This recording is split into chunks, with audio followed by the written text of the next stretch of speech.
Hi, this is James Betzold, and we are going to learn something absolutely exciting today. Why? Because what we're going to learn is how you're going to be able to generate a retainer agreement and even a promissory note automatically when you update a case inside Prima.Law. So why is this useful? Well, you create all sorts of cases. You need to create a retainer that goes with it. They can be a hassle, they can be long, but if you're smart, you're using a template anyway. And by loading that template into Google Documents, we can start to generate those automatically. So let's look at Prima.Law here. We're at the contact page. We're going to go into the cases. And as an example, let's go with this 601A provisional waiver. We click into that case and we go to the tab called Case Details. Now, here you can see all sorts of interesting and amazing things. First of all, let's put in the retainer amount. So let's say for this case, we're going to do $8,000. Great. It's good money. Now, put in the attorney's hourly rate. Let's do $375. A paralegal, we're going to bill them at $255. Now, when you're thinking about the payment plan, if you're putting someone on a payment plan and you need to generate a promissory note, that's when you're going to worry about these fields. So they're going to have to pay every how many days? In my practice, I like every 30 days. Give them once a month. You do every 15 days if you like, but I like once a month because you can say, hey, it's the first of every month. Don't forget. So the first payment date, let's say that was going to be September 1st, 2019. And let's say the last payment date, well, let's see here. Let's assume that they pay half up front. So let's say they're going to pay $4,000 today. Let's go ahead and put the dollar sign there too. And let's say we give them 4 payments. So they can make the rest in 4 payments. So those other payments are going to be $1,000 for the next 4 months. So they'll pay in September, October, November, December will be their last payment. All right, so we've got all the blanks that we need filled out here. And let's click Save. Now, I have this set up already, so I'm just going to show you right away how that works. We use these fields in Prima. We have a document template set up in Google Drive. Right, so if we refresh the page here, it'll say generated right now is this retainer agreement. And if we give it a couple more seconds to finish generating the promissory note, there it is. There's the promissory note we just created. So let's take a look at the promissory note, for example. So what we've done is we've been able to put in some fields that get generated based on the contact in the case and those numbers that we filled in. And so what you do is you create your standard language and then you just put in some different fields here so that the system will know where it needs to put in these things. And this is the standard promissory note that we use in our firm, right? You're going to pay this much today. You pay $1,000 or whatever once a month for the next however many months. And let's see, we actually had it go every 30 days. So it actually calculated, we have it set up in Zapier to calculate what 30 days is. So from today to September, October, November, and December, because today is actually August 5th, almost August 6th. So that's how you can be real specific about it. Then you print that out, you give that to your client, you make them sign it, and of course review it with them. And your promissory note can say whatever you want it to say within the, within the ethical and legal boundaries. But that's how we generate those real quickly. So we do that for the promissory note, and we also do that for, I don't know if that's the retainer. It says I just created it, so it must be, there we go. This is the retainer agreement. So we've loaded our template in there. Okay, and so we can see that we have the result that was generated here. So let's go take a closer look at how we actually do that. Word and pasted it in here, and then I add these little things. So To create it as a template, all you need to do is choose where the variables are, right? So the things that are going to change, the things that vary, the client name, the retainer amount, all those fields that we looked at here inside of Prima that you can use in your promissory note or in your retainer.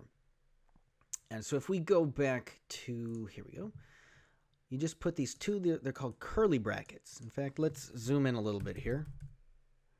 Okay, you got these nice little curly brackets. So two of them, there's no space in between them.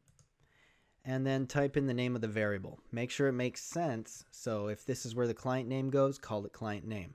Do not use spaces. Okay, you can use an underline, but I would not use a period either. You want to be careful in how you name these. 2 curly braces at the front, 2 curly braces on the back end of it. And that way when Google Docs looks at it, or when Zapier looks at it, it's going to say, oh, 2 curly braces there, 2 curly braces there. That's code to me. That's something that I need to set aside as a field for something we can replace the value and the data with. So client name, retainer amount, pay every X number of days, the payment amount, the today's payment amount, the last payment date, the starting date.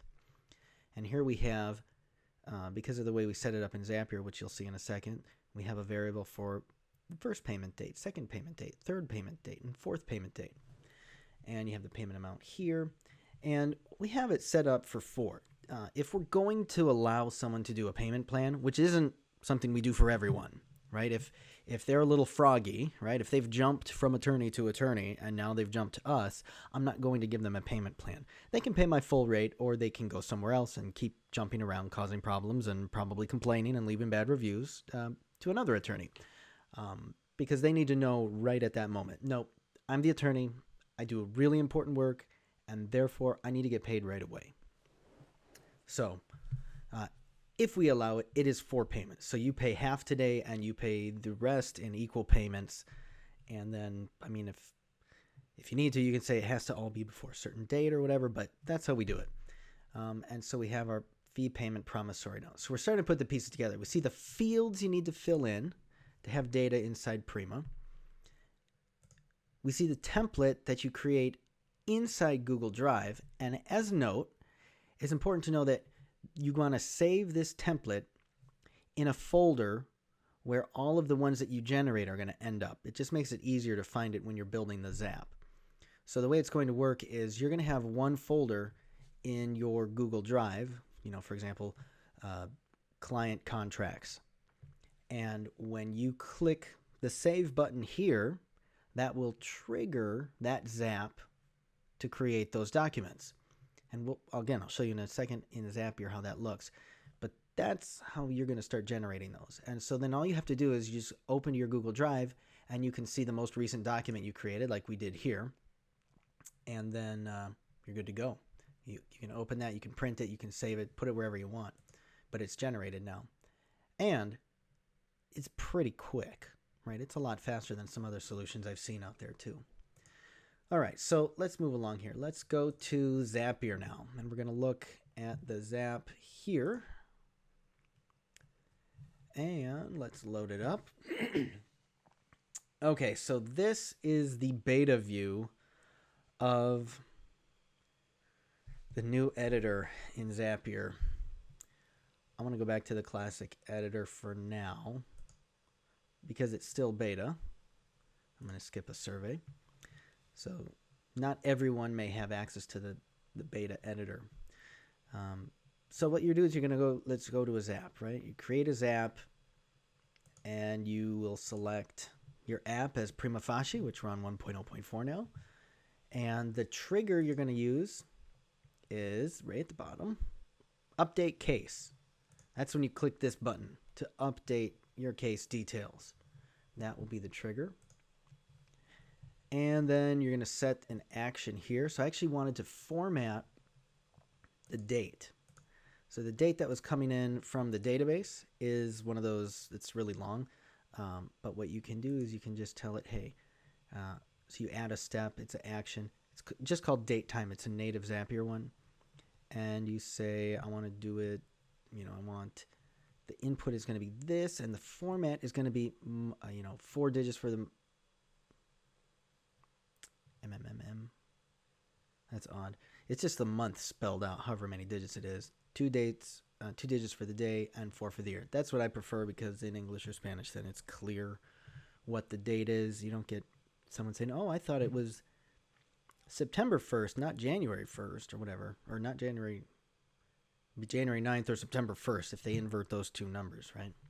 This avoids that. You just spell out the month. Okay, so we're going to change the date format.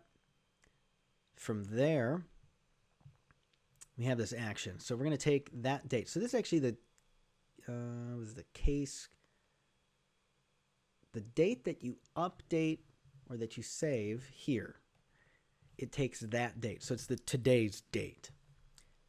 And then it just, we use this to format it nicely. And then what we do is we say we want to add X number of days. So again, we're using the formatter by Zapier for date and time. And watch, it lets you choose this. So you're going to format a date and time, click continue, and you're going to tell it, I want to be able to add and subtract time. So you take that date from the previous step, and you just follow the instructions here. You can add, and I have this variable, right? Because back here we said they need to make a payment every 30 days. So here, it's going to say it's going to add 30 days to the date of today. And it's going to put it in this format, and we're going to click continue. And then if we want, we can test it, or we're just going to go to the next one. So for this step, we're just adding 30 days. And for this step, we're adding, or not always 30, it's whatever you set in this box over here, right? We had set it to 30. The next step is to add 2 times whatever that variable is. So we go look at the template here. We're just taking the date from step 3, from the previous step, and adding another however many that variable was, which in this case was 30. And we do that 3 times, and we do that 4 times, because we want to have 4 dates that we can put inside our promissory note. So right here, we have today, and then there's the one in 30 days, in 60 days, 90 days, and in 120 days. So in the 4 monthly or 4 30-day period payments. Once we have that, we're good to use the Google document action to create a retainer. So let's just open this up and take a look. So we look at so you'll add an action here for Google Docs. I'm going to click continue. And here we go. This is the magic. You want to tell it you're going to create a document from template. This is so awesome. This is so cool. Watch. So you choose your account, and then you're going to pick what document it is. And it's, so for example, this is Prima.Law Retainer 2019. You use this little drop-down box here to find in the right folder your document. There we go. So there's all sorts of them there. And so we're doing the retainer, and the new document name is going to be, for example, B-Law, Prima.Law Retainer, and we're going to tag on the case name and the client. Yeah, this is the full case name here. So it's the number and then their 2 last names. The folder for the new document, again, you're going to pick one folder that all your client documents or your client contracts are going to go into. And for us, it's that. And then date, client name, legal matter description, retainer amount, attorney hourly rate. These are all those little tags that we created in our retainer document. So just like our fee payment promissory note, we did the 2 curly braces, and we add some words to describe the variable we're changing, and then 2 curly braces to close it.